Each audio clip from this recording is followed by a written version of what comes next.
So today we're going to be covering Melania Trump and her infamous speech at the Republican National Convention. We're raised with so many of the same values. My parents impressed on me the values. You work hard for what you want in life. That you work hard for what you want in life. That your word is your bond. That your word is your bond. And that you do what you say you're going to do. You do what you say. That you treat people with dignity and respect. That you treat people with respect. And to pass them on to the next generation. And we need to pass those lessons on to the many generations to follow. We want our children and all children in this nation. We want our children in this nation to know the only limit to the height of your achievements, the only limit to your achievements is the reach of your dreams, is the strength of your dreams, and your willingness to work hard for them.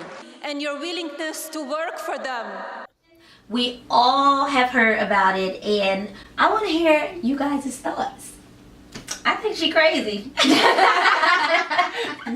Like, she literally tried to say, well, everyone, I feel like it's a matter of them still making, and I don't want to say them, but meaning people who are in denial sometimes, making excuses. And I feel like everyone in this country is guilty of it sometimes, you know, but it's just like, oh no, it was the speechwriter. At first, you know, the Trump team denied that there was any plagiarism.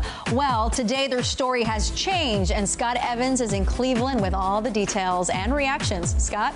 Liz, Kit, Donald arrived in Cleveland in his typical big-time style with most of his family. One notable exception, no Melania. Today, the Trump campaign came clean about Melania's speech, releasing a letter from the woman who was responsible for the controversy. Melania Trump's come under fire for that speech last night. Accusations of plagiarism. Who's responsible for that happening? She works with speechwriters to get something happening, and that's what it is. That's it. Donald Trump Jr. gave us a clue, but today we know it was in-house staff writer Meredith McIver, a former ballet dancer and co-author of Trump's book, How to Get Rich, who's admitted to working with Melania on her speech. And in a statement said in part, over the phone, she read me some passages from Mrs. Obama's speech as examples. I wrote them down and later included some of the phrasing in the draft that ultimately became the final speech. I did not check Mrs. Obama's speeches. This was my mistake, and I feel terrible for the chaos I've caused Melania and the Trumps, as well as Mrs. Obama. But then some places are saying she wrote the speech. I wrote it, and with a little help as possible. Which we all know she didn't. I mean, come on. And then also in her bio, it said that she graduated college, but she dropped out of college. So it's like, what are we supposed to believe so here? Misleading. So yeah, misleading. A lot of inconsistencies, definitely. I don't know if we should be mad at Melania or her speechwriter. Like, that's... People get speeches written every day.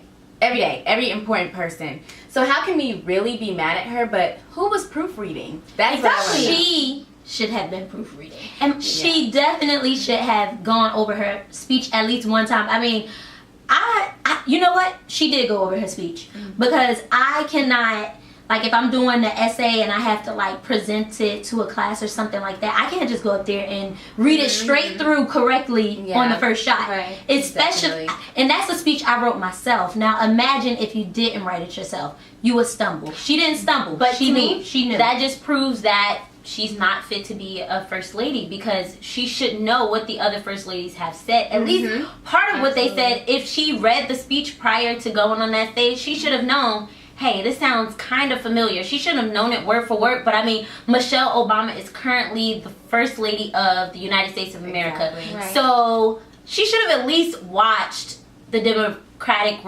Convention. Yes. The National Convention. I'm like, am I saying this right? She should have at least watched the past, you know, conventions, at least the most recent ones, to see what the first lady said, you know, to learn from example, even if she doesn't agree with their policies, just to get an idea of how she should have been presenting. Because I even feel like what she was saying, it just showed like no emotion, no passion. Like, it was just very cold and like, it was rehearsed. It was definitely rehearsed, and knew. I don't think that Melania Trump knows what she was saying. my word is my bond. Like, okay. She knows what that means. Hold on, time out. Do you say that in your household? Because I doubt it. Do you say that in your country? Right. Not even in your homeland. Exactly. That's the same. And that's one thing that confuses me, because I remember reading a interview that she did in a magazine maybe a couple months ago, 2 or 3 months ago, where she was talking about Mexicans. And I was reading it and I was like, okay, you're an immigrant. So how could you want to deny people the right to come into the country? Obviously, everyone who comes into the country is not going to automatically be a citizen. It takes time. This is a process. If they get married to an American, then they can be an American. But not everyone wants to take that route. Some people want to stay married to their Mexican wives or their Muslim wives, and they just have to go through the process, which takes years, and they get the runaround. Just like we get the runaround when we trying to just renew our license or something. Like, Exactly. you get to run around with everything. Exactly. And I think it's so funny how Michelle Obama's, parts of her speech was used, and they, it's always a smear campaign with Trump and the Obamas, and he feels like Obama really hasn't done anything, for the country. And it's just so funny, really? You sure? Clearly they're doing a lot for, your speeches, because Trump also used, a little excerpt from Obama as well. So I think I think it's hilarious. Did you see the tweets or the screenshots from Twitter? How he was like, excellent speech from Michelle Obama. Wow, were you really listening? Right. Exactly. Wouldn't have let your wife and say then that.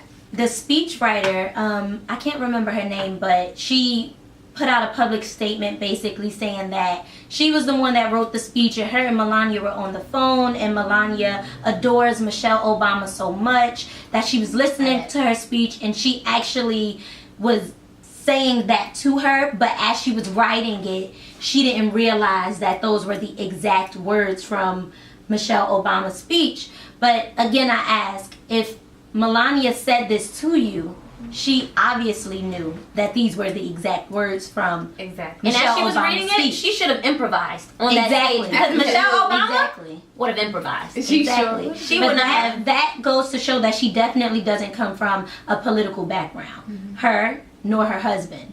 And that's why I think they've always had a rough time with their speeches. I think it's a fun story, and of course the media will play with it for a day or so here, but I wonder if there's an underlying theme here, which is the discipline and the organization of the campaign itself. I mean, are they really disciplined and organized? And if they can't be disciplined and organized in a campaign, what does it mean when you're running the country?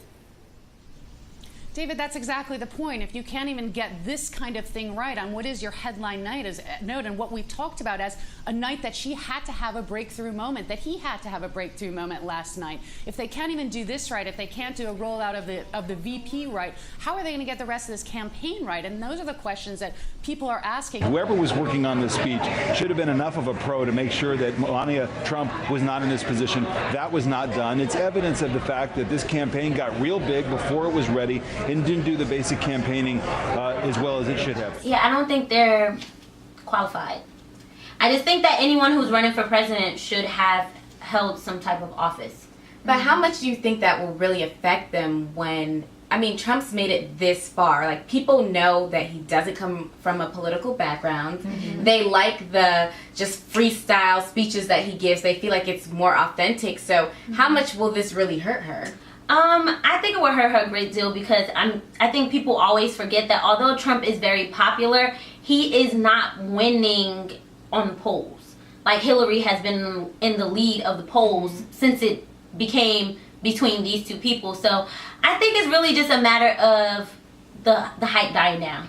Really, it's just hype. Absolutely. And I feel like that's what happens every time we zero in on something. Something else is thrown in to kind of take our attention away. So the problem for the Trump campaign is this has been a tremendous distraction at a time when people should have been talking about how great Melania's speech was, at a time when they should have been building excitement to the vice president, to the president's speech. Instead, we're talking about this when they had to know from the very beginning exactly what happened here. So everyone was focused on the speech, and then now all they're reporting is Ted Cruz being moved. So now it's just like, okay, shift the attention. Right. Okay, let's not worry about that anymore. She plagiarized. Yeah, get over it. No, Let's she next topic. needs to be like, I don't know, she needs some type of, yeah. You would be expelled from school if you plagiarized. Yeah. So exactly. You would fail your class. It just didn't hurt to say, in the words of Michelle Obama, but we all know her campaign. in that setting, at the Republican National Convention, like, people would have gone wild. So it's just a matter, that wasn't going to be said. Another case of people being in denial because the Obama administration has, you know, succeeded in a lot of things that no other presidential administration has, and there's a whole list which I'll link in the description box to let you guys know all about what he's done in his administration. But you guys, let us know what you think in the comments. Do you think Melania should be held responsible, or do you think her speechwriter should be held responsible? Alright, so we'll talk to you guys in our next video. Bye!